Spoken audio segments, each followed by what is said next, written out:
कि नसीम सिद्दीकी दिल्ली से आया था और दुनिया के मुसलमानों को एक पैगाम देकर गया। मेरे भाई मेरी बातों को गौर से सुनना। अगर मैं दहशतगर्द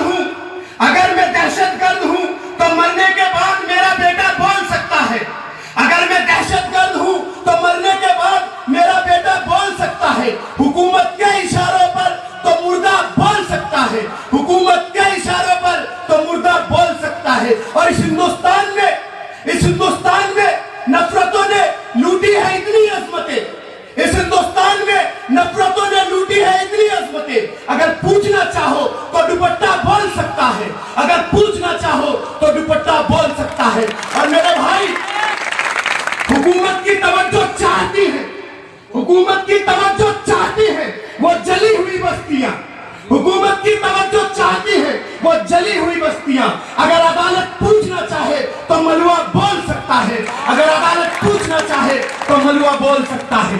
और मेरे भाई हमारी लाशों पर इतनी कुर्सियां बिछी है, हमारी लाशों पर इतनी कुर्सियां बिछी है। ये वो सच है जो झूठे से झूठा बोल सकता है, ये वो सच है जो झूठे से झूठा बोल सकता है। मेरे भाई हम एक हिंदुस्तान के मुसलमान हैं और हम हिंदुस्तान के मुसलमान बोल रहे हैं। इस हिंदुस्तान में हमारा भी उतना ही हिस्सा है जितना आम शहरियों का है, लेकिन फिर क्यों ये हमें इस नजरों से देखते हैं?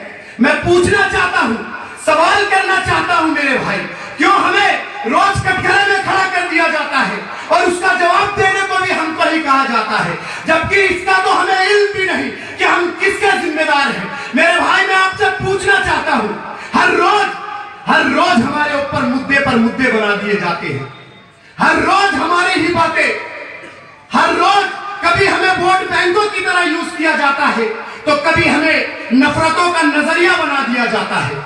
हर रोज हम पर ही मुद्दे, हम कभी मुद्दे उठते हैं तो टीवी पर यह दलाल मीडिया भी हम पर ही तनकीद कसती है। क्यों मेरे भाई? क्या हम हिंदुस्तान के मुसलमान नहीं? क्या हमारी पहचान सिर्फ दाढ़ी, टोपी, 3 तलाक या हलाला तक रह गई? ये क्यों नहीं समझते कि हमारी भी रोजमर्रा की जिंदगी है, हमारे बच्चे भी पढ़ते हैं, हम लोग भी कारोबारी हैं, हम लोग भी नौकरियों पर जाते हैं। ये इस बात को क्यों नहीं समझते मेरे भाई? सिर्फ हम पर ही उंगलियां क्यों उठाई जाती है? हमें ही नफरत की तराजू में तोला जाता है मेरे भाई। मैं पूछना चाहता हूं इन लोगों से, क्या हमारी मां बहनें जो बुरखे में लिपटी है, क्या वो 3 तलाक की मारी है? नहीं मेरे भाई, एक साजिश बना दी गई, एक नजरिया बनाया जा रहा है और साजिश का जाल हमारे इर्द गिर्द ये लोग बुनते जा रहे हैं। हम लोग नहीं समझते हिंदू और मुसलमान में फर्क, क्योंकि हमने भी होली और दिवाली की रोशनी देखी है, लेकिन फिर भी ये लोग हमारे आसपास एक नफरत की दीवार खड़ी करते जा रहे हैं। एक नफरत की ऐसी दीवार जिसे तोड़ना आने वाले वक्त में बहुत मुश्किल है मेरे भाई। इन्हें ये क्यों नहीं समझ में आता कि हम में भी कोई किसान है, हम में भी कोई कारोबारी है, हम में भी मेरे भाई कोई डॉक्टर है, कोई एक्टर है, कोई इंजीनियर है, कोई सिंगर है, कोई आईएएस है, कोई आईपीएस है, कोई मेरे भाई सियासतदान है। लेकिन मेरे भाई उससे पहले तो हम हिंदुस्तानी मुसलमान हैं। ये इस बात को क्यों नहीं समझते? तो मैं इनको बोलना चाहता हूं, टूटे हुए जंजीर की फरियाद है हम, टूटे हुए जंजीर की फरियाद है हम। लोग समझते हैं कि आजाद हैं हम, टूटे हुए जंजीर की फरियाद है हम। लोग समझते हैं कि आजाद हैं हम। हम अपने ही मुल्क में क्यों दिखते हैं परदेसी? हम अपने ही मुल्क में क्यों दिखते हैं परदेसी? अरे मुद्दतों से तेरे शहर में आबाद हैं हम, अरे मुद्दतों से तेरे शहर में आबाद हैं हम। और इस तामीर वतन में हम भी हैं बराबर के शरीक, इस तामीर वतन में हम भी हैं बराबर के शरीक। अगर तुम दरो दीवार हो तो बुनियाद है हम, बुनियाद है मेरे भाई। इस बुनियाद को कमजोर करने की साजिश हो रही है, क्योंकि हिंदुस्तान में इस बात का पता है अगर यह बुनियाद कमजोर हो जाएगी तो दरो दीवार खुद टूट जाएंगे। अगर यह बुनियाद कमजोर हो जाएगी तो हिंदुस्तान खुद कमजोर हो जाएगा। मेरे भाई मैं आपसे सवाल करना चाहता हूं,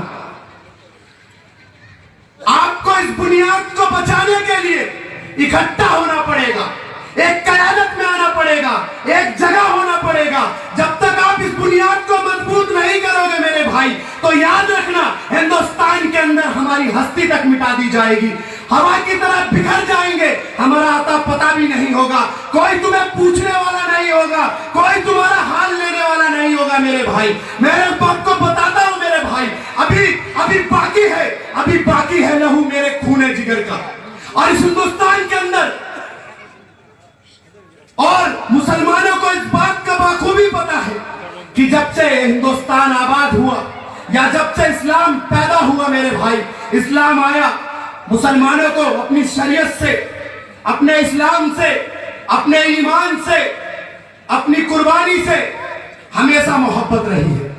लेकिन 750 साल हुक्मरानी करने वाली कौम आज अगर इन 72 सालों में 1947 से लेकर 2018 तक अगर मुसलमानों की तरक्की की दास्तां बयां करूं मेरे भाई, तो कुछ इस तरीके से तरक्की बयां होती है। इन 72 सालों के अंदर मुसलमानों की तरक्की इस तरीके से बयां होती है कि धुआं उठा तो उठता रहा, बस्तियां जली तो जलती रही, लाश गिरी तो गिरते रहे, खून बहा तो बहता गया, अजमतें लुटी तो लुटती रही, कोखे वीरान हुई तो होती रही, लेकिन हमारे कदम नहीं लड़खड़ाए, हमारा दिल नहीं घबराया, ना ही मेरे भाई हमारे कदम लड़खड़ाए, ना ही हमारा दिल घबराया, क्योंकि जुल्म तो जुल्म है, बढ़ता है तो मिट जाता है, और खून तो खून है, गिरता है तो जम जाता है। और इसी खून से हमने इस 72 सालों में हिंदुस्तान के अंदर अपनी तरक्की को सींचा है मेरे भाई।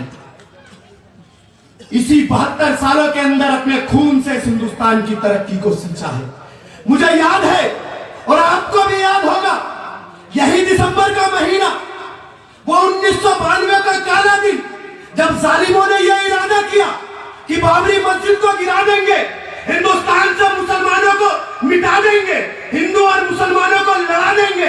लेकिन वह जालिम ये कैसे भूल गया कि हम ही है सितारों पर कमंदे डालने वाले, हम ही है कुफ्र के सीने में खंजर गाड़ने वाले, और हम ही है गर्दिशों का रुख मोड़ने वाले, और हम ही है मौत से आंखों को मिलाने वाले। लेकिन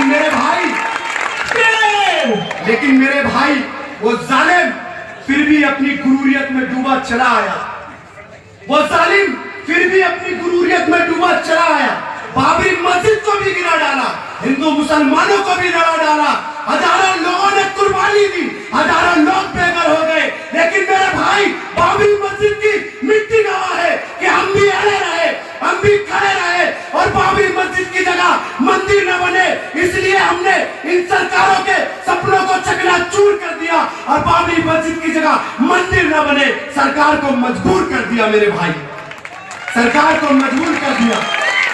आज ये लोग कहते हैं मेरे भाई कि हमारे शरीयत को बदल डालेंगे, हमारे तारीख को बदल डालेंगे, हमारे शरीयत को मिटा डालेंगे, हमारी तारीख को मिटा डालेंगे।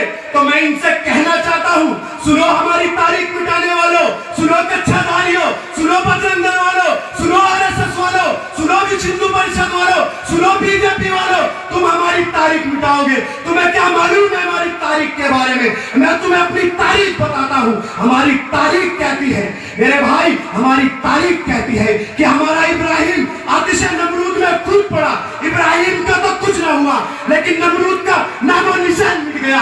तुम हमारी तारीख मिटाओगे। हमारी तारीख कहती है, हमारी तारीख कहती है कि हमारा मूसा समंदर का दरिया सीना चीरकर समंदर पार कर गया, लेकिन फिरौन का नामो निशान मिट गया। तुम हमारी तारीख मिटाओगे। अरे हमारी तारीख कहती है मेरे भाई, हमारी तारीख कहती है कि अरब के तख्ते सहरा में भी बिलाल ने अहद पुकारता रहा, लेकिन अपने ईमान और इस्लाम को झुकने ना दिया। तुम हमारी तारीख मिटाओगे। सुनो हमारी तारीख मिटाने वालों, 313 मुजाहिद हजारों के लश्करों से टकरा गए और दुनिया का पूरी कायनात को बदल के रख दिया मेरे भाई।